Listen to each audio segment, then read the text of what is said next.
Hello everyone, welcome to my YouTube channel. Let's start the new topic from your environment science. And my dear friends, environment science से हम लोग next topic जो start करने वाले हैं वो है आपका biodiversity. Okay, so why required the conservation of biodiversity and how we can conserve the biodiversity. Biodiversity को किस तरह से conserve किया जा सकता है इसके बारे में भी हम चर्चा करेंगे, right? So conservation method of the biodiversity. So how we conserve the biodiversity and why we conserve the biodiversity. Okay, so biodiversity is being depleted by loss and fragmentation of habitat.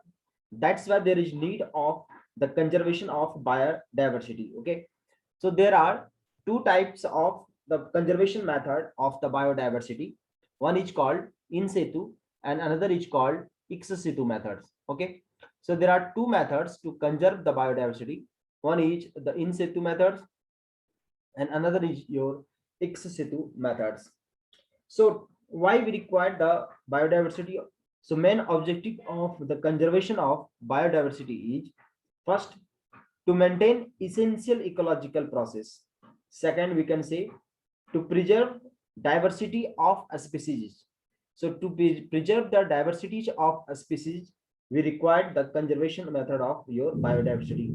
And third one, to make the sustainable utilization of species and ecosystems. Sustainable development को ध्यान में रखते हुए हम biodiversity को conserve करते हैं ताकि ज्यादा से ज्यादा हम रिसोर्सेज को कंजर्व कर पाए. As you know that there are 17 goals in the sustainable development and sustainable development में जो 17 goals हैं उस 70 goals में एक ही आपका मुद्दा है कि हम किस तरह से रिसोर्सेज को कंजर्व करें, किस तरह से हम रिसोर्सेज को कम से कम यूटिलाइज करें एंड आने वाले फ्यूचर्स के लिए हम रिसोर्सेज को कंजर्व करके रखें, right? So the main goal of the sustainable development is that. So I am going to discuss what are the two methods. One is in situ, another is your ex situ methods. Now come to the point.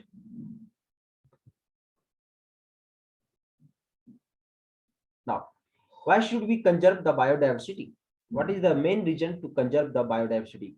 So biodiversity is nothing but it plays an important role for maintaining the ecological functions. Okay, and it includes the stabilization of water cycle, maintenance the soil fertility, pollinations, cross fertilizations of the crop, other vegetations, protect against soil erosion, stability of the food and producing the other ecosystem, है ना sir? जो biodiversities होते हैं वो क्या क्या करते हैं, जैसे पोल्यूशंस को कंट्रोल करता है, ओके, एंड जो भी आपके हैं सॉइल इरोजन को बचाता है एंड सॉइल की जो क्षमता खत्म हो जाती है, सॉइल में जितने भी रिसोर्सेस हैं, जितने भी न्यूट्रिएंट्स जो खत्म हो जाती है, उससे आप क्रॉस फर्टिलाइजेशन ऑफ क्रॉप्स के कारण उसको आप अच्छे तरीके से मेंटेन कर सकते हैं. जैसे फॉर एग्जांपल अगर हम साल में एक ही मिट्टी में अगर दलहन की खेती लगाते हैं, है ना, तो उससे क्या होती है, आपकी क्रॉस फर्टिलाइजेशन के कारण जो भी न्यूट्रिएंट्स हैं वो वापस आ जाते हैं. इसलिए हम लोग को कंजर्व करने की जरूरत है किसकी? बायोडाइवर्सिटी की. So the conservation of biological diversity leads to conservation of important ecological diversity to preserve the existence of food chains. Okay, so this is called conservation of biodiversity. Now come to the next point. Next is I'm going to discuss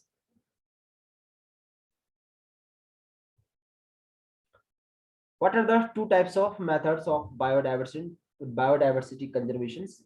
So there are basically two types of the biodiversity conservations. One is called in situ conservations and another is called ex situ conservations. Okay, so what is the in situ conservations? So in the in situ conservations, the process of protecting an endangered plant or animal species means natural habitat. So in situ it means natural habitat. Natural habitat में रख करके जो है आप conservation करते हैं biodiversity का, that is called in situ methods of conservation. As for example in situ national park, sanctuaries, biosphere reserve, wildlife sanctuaries, wetlands. Okay, wetlands is the part of in situ. Wetlands, biodiversity, lakes, reservoirs, ponds. Okay, biodiversity hotspots, sacred trees, natural gene pools. These all are the part of in situ conservations. Now come to the ex situ conservations. Ex situ conservations, seed banks, gene banks, botanical garden, zoological gardens, जो man made होते हैं, जो भी आपके man made है उसको बोलेंगे हम एक्स सितु कंजर्वेशन। जो भी आपके नेचुरल है उसे हम बोलेंगे इन सितु कंजर्वेशन, है ना। So this is called two types of mathematical, two types of conservation method. One is in situ conservation, another is ex situ conservations. Right now, ex situ conservations में हम लोग कौन कौन से हैं? Gene banks, seed banks, okay, and sperm, ova banks, field banks. These all are comes under your ex situ conservations. Now, there are different types of the biological conventions methods for which to the main objective of what conventions method जितने भी हैं उनका main objective क्या है? उनका main objective है कि किस तरह से हम बायोडाइवर्सिटी को कंजर्व कर सकते हैं, right. So the main objective to conserve and protect the biodiversity, that is called Convention on Biological Diversity. This is called CBD. This is called CBD. So Convention on Biological Diversity is a multilateral treaty to conserve and protect of the biodiversity in the world. So the main region of the CBD is to conserve the biodiversity. So main objective to conserve and protect the biodiversity. This is the main objective, okay? And there are three main objectives of CBD. One is conservation of biodiversity. Another is sustainable use of biodiversity. Sustainable use of biodiversity, it means आप जो भी biodiversity के product को use कर रहे हैं या जो भी नेचुरल रिसोर्सेज को यूज कर रहे हैं, हम आने वाले जनरेशन, जो फ्यूचर के आने वाले जनरेशन है, उनका ध्यान रखते हुए हम नेचुरल रिसोर्सेज को यूज करें एंड बायोडाइवर्सिटी को कंजर्व करें ताकि सस्टेनेबल यूज कर सके हम बायोडाइवर्सिटी का. दूसरा चीज है सस्टेनेबल यूज, मतलब हो गया आपका कि इस तरह से हम यूज करें ताकि रिसाइकलिंग के प्रोसेस के थ्रू बार बार हम एक ही चीजों को यूज कर पाए, that is called sustainable use. Third one, fair and equitable sharing of the benefits arising from the utilization of genetic resources. Okay, इसकी जो भी जेनेटिक रिसोर्सेस में खर्चे आ रहे हैं उसको इक्वल शेयर करें, या जो भी बेनिफिट्स आ रहे हैं उसको इक्वल शेयर हो सके. सो मेन रीजन था आपका सीबीडी का, कन्वेंशन ऑन बायोलॉजिकल डाइवर्सिटी का मेन रीजन यही था आपका, है ना. अच्छा, ये लाया कब गया था? कॉन्फ्रेंस ऑफ पार्टी, कॉप में लाया गया, कॉप कॉन्फ्रेंस ऑफ पार्टीज के द्वारा ये लाया गया था. ओके, नाउ ये जितने भी हैं कन्वेंशन मैथ, जितने भी हैं उसमें कौन कौन से प्रोटोकॉल को हम यूज करें बायोडाइवर्सिटी कंजर्वेशन के लिए. उसमें से सबसे पहला जो प्रोटोकॉल है आपका, वो प्रोटोकॉल उसको बोलेंगे हम कार्तेजिना प्रोटोकॉल. तो next protocol is Cartagena protocol. Okay, so what the Cartagena protocol? Cartagena protocol क्या है? अब देखिए, जब यूएससी में आप एग्जाम देंगे, आप यूएससी का, देन एक वन लाइनर क्वेश्चन ऐसे आ सकते हैं कि कार्तेजिना प्रोटोकॉल 4 किसके लिए है? कार्तेजिना प्रोटोकॉल, कार्तेजिना प्रोटोकॉल किसके लिए लाया गया था? Okay, so Cartagena protocol on biosafety to the convention on biological diversity. Okay, it is the international government treaty and it is nothing but for the living modified organisms. So Cartagena protocol for living organisms. So focus on transboundary movement of living modified organism. Okay, so living modified organism के लिए कौन कौन सा है? Organism के लिए कौन सा है? तो कार्टेजिना प्रोटोकॉल है, बस ये ध्यान में रखना है. ओके, ईएससी में आपके ऐसे क्वेश्चंस आएंगे, डायरेक्ट आपके क्वेश्चंस आ सकते हैं और स्टेटमेंट वाइज करके क्वेश्चंस देंगे कि Cartagena protocol for this, Nagoya protocol for this and different types of protocol के नाम दिए रहेंगे, बोलेंगे मैच कीजिए. ऐसे भी क्वेश्चन आपको आ सकते हैं, है ना. So Cartagena protocol for living modified organism arising from modern biotechnology process. Okay, this came into 29th January 2000 को आया था ये, and it provides a regulatory framework for trade and environmental protections, and it creates an enabling environment for environmentally sound application of modern biotechnology. जितने भी तरह के हम technology use कर रहे हैं, आज के जमाने का जो भी टेक्नोलॉजी हम यूज कर रहे हैं, इन टेक्नोलॉजी को अच्छे तरीके से इम्प्लीमेंट करने के लिए, उसे अच्छे तरीके से इम्प्लीमेंट करने के लिए जो सपोर्ट की जरूरत पड़ती है, वो इसके अंदर लाया गया। कौन सा? कार्टेजिना प्रोटोकॉल के अंदर। ओके, सो कार्टेजिना प्रोटोकॉल आपका बहुत ही महत्वपूर्ण है, बहुत ही इंपॉर्टेंट पार्ट है आपका Cartagena protocol. So Cartagena protocol on biosafety to the convention on biological diversity. Okay, now come to the next question. Next protocol. So next protocol is Nagoya protocol. It's very important. Nagoya protocol. Nagoya एक जगह है Japan में, है ना? So this is Nagoya protocol. So what's the Nagoya protocol? Nagoya protocol, this represents the utilization to the convention of biological diversity. Okay, so it is international agreement and which aims to share the benefits arising from the utilization of genetic resources.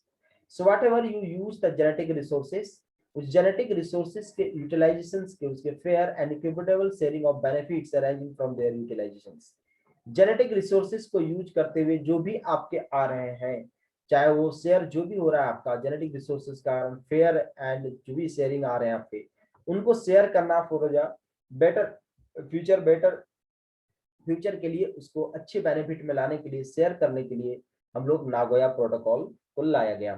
तो main reason क्या है Nagoya protocol का? तो इसको ध्यान में रखेंगे आप, for the genetic resources. So genetic resources को यूज करने के लिए लाया गया था कौन सा? Nagoya protocol. तो नागोया प्रोटोकॉल का मेन जो आपका है वो कौन सा है? जेनेटिक रिसोर्सेस के लिए, है ना? ये बहुत इंपॉर्टेंट है, ध्यान रखिएगा। ऑप्शन हमेशा आएगा for the genetic resources use which protocol is responsible, Nagoya protocol, Kyoto protocol, इस टाइप के दिए रहेंगे। So which one is Nagoya protocol? Now come to the next. What is the main function of IUCN? IUCN is called International Union for Conservation of Nature. Okay. So what is the main reason for IUCN? IUCN is called International Union for Conservation of Nature. This is IUCN. अब IUCN क्या करता है?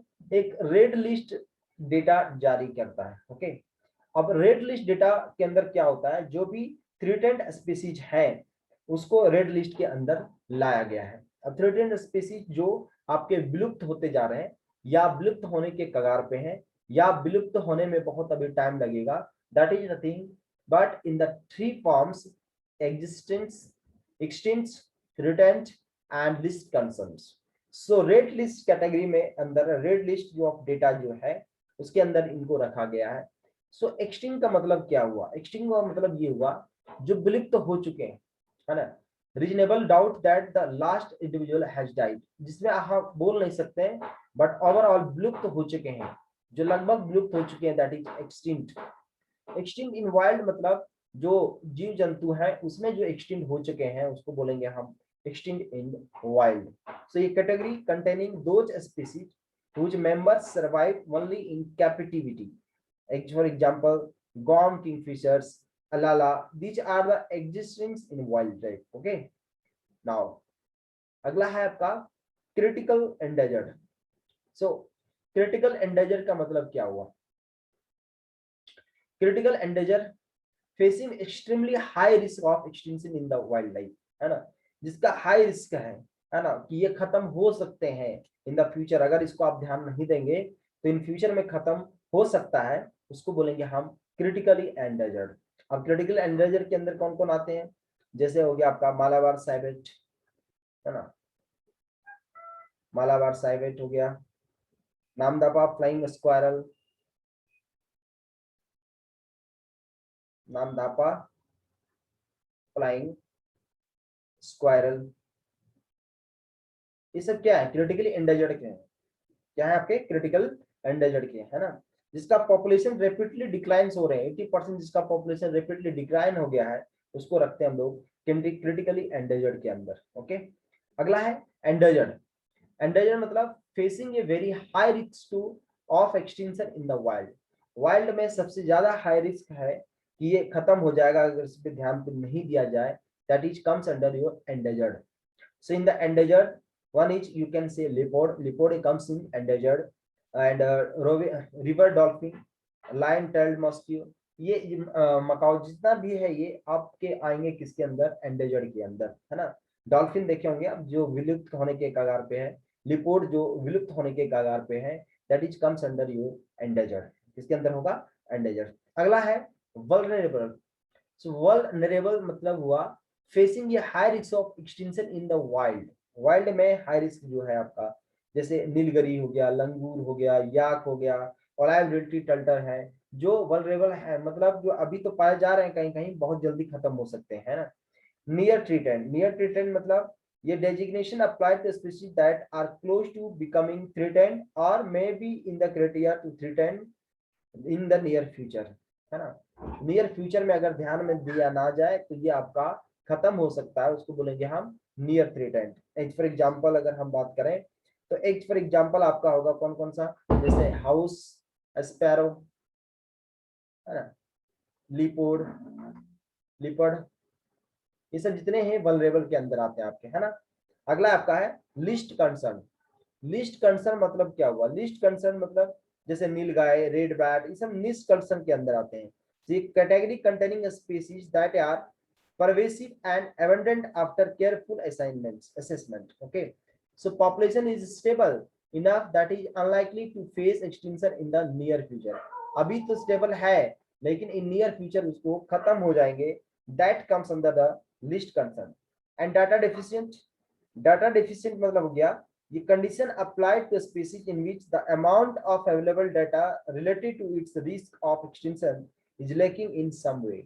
So not enough information on the abundance or distributions to estimate its risk of existence, जिसके बारे में मुझे कोई data पता नहीं है कि वो है या वो नहीं है, उसको बोलेंगे हम डेटा डेफिशिएंट।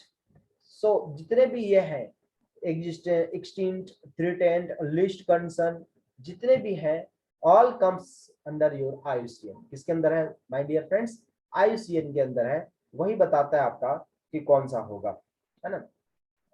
चलिए अब अगला देखते हैं हम लोग, what is the sites. Sites होता क्या है, कभी कभी तो साइट्स का आपको फुल फॉर्म पूछ लिया जाएगा कि फुल फॉर्म बताइए साइट्स का क्या होगा। So what is the full form of the sites, convention on international trade in endangered species of wild fauna and flora. So convention on international trade in endangered species of wild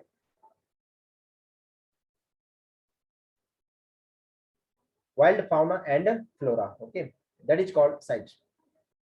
So what is the CITES? So CITES is the convention on international trade in endangered species of wild fauna and flora, and it is also known as Washington's Convention. क्यों, चूंकि ये Washington DC में हुआ था first time में, इसलिए इसको Washington convention के अंदर भी बोला जाता है। सो इंटरनेशनल एग्रीमेंट है ये, है ना, जिसका एम क्या है कि इंटरनेशनल ट्रेड को जारी रखते हुए वाइल्ड लाइफ एनिमल्स को प्रोटेक्ट करता हुआ करना है, that is comes under your sites, है ना। So created at 1963 meeting of IUCN and design 3 category, appendix 1, appendix 2 and appendix 3, है ना। इन तीनों को आप देख सकते हैं बहुत अच्छे से, किसको लिया गया है किसको नहीं लिया गया, दिस इज कॉल्ड साइट। क्या बोलेंगे इसको हम, साइट। अब आगे आते हैं हम लोग, नेक्स्ट वन।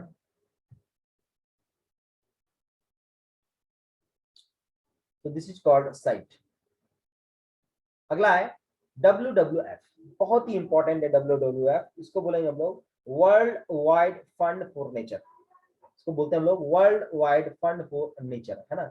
कभी कभी इसका पूछा जाता है कि इसका सिंबल कौन सा होता है, WWF का सिंबल कौन सा है, तो जेंट पांडा जो होता है इसका सिंबल है, तो जेंट पांडा इसके सिंबल है, ध्यान रखेंगे, ये हमेशा पूछा जाता है WWF का सिंबल कौन सा है, तो जेंट पांडा है। Okay, so it is a international non-governmental organization working issues regarding the conservation, research and restoration of the environment.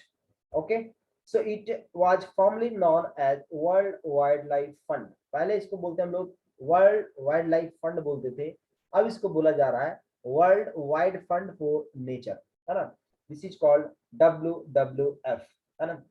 इसका मेन एम क्या है, conserving the world's biological nature diversity, दूसरा ensuring the that the use of renewable nature resources is sustainable, है ना। And third one promoting the reduction of pollution and waste food conservation, okay consumptions, promotion promote करता है आपका। तो it is international non governmental organization, ये government organization नहीं है, ये कौन सा है, नॉन गवर्नमेंटल ऑर्गेनाइजेशन। कब हुआ था, फाउंड किया गया था अप्रैल 29 1961 में, है ना। किसके बारे में रिसर्च करता है आपका, conservation of research and restoration of the environment. Basically यहाँ पर देखिए दो तरह के क्वेश्चंस आएंगे आपके WWF से। एक तो पूछा जाएगा इसका सिंबल कौन सा है, तो जैंट पांडा इसका सिंबल है।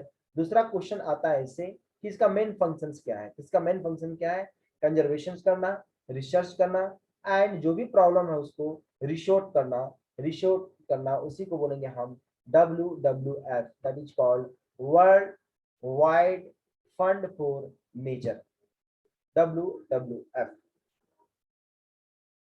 Now come to the next one, traffic. ये वो ट्रैफिक नहीं है ना जो हम लोग चलते हैं, ट्रैफिक नहीं है। This is called wild trade monitoring network. So traffic is a wild trade monitoring network. अच्छा, ट्रैफिक किसके किसके योग से हुआ था, IUCN प्लस WWF। सो ये दोनों सबसे इंपॉर्टेंट है। ट्रैफिक किसका कॉम्बिनेशन है, IUCN का एंड WWF का कॉम्बिनेशन है, सो बी केयरफुल, है ना। ये दोनों मिलकर के लाया गया था ट्रैफिक को। So the Wildlife Trade Monitoring Network, and it is a strategic alliance of IUCN and WWF. Okay, and ensure that the trade in wild plants, animals, and it is not treat to the conservation of the nature, है ना। So this is the main function of your traffic. So traffic में एक ही चीज याद रखेंगे आप, this is WWF plus IUCN, this is called traffic, that is called traffic. Okay, इसी को बोलते हैं हम लोग wild life trade monitoring network, trade monitoring network. Okay, this is called traffic, this is called traffic, wild monitoring, wild trade monitoring network. Okay my dear friends, so this is the end of the video.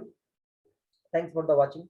Now I will discuss the different types of your Conservation Protection Act.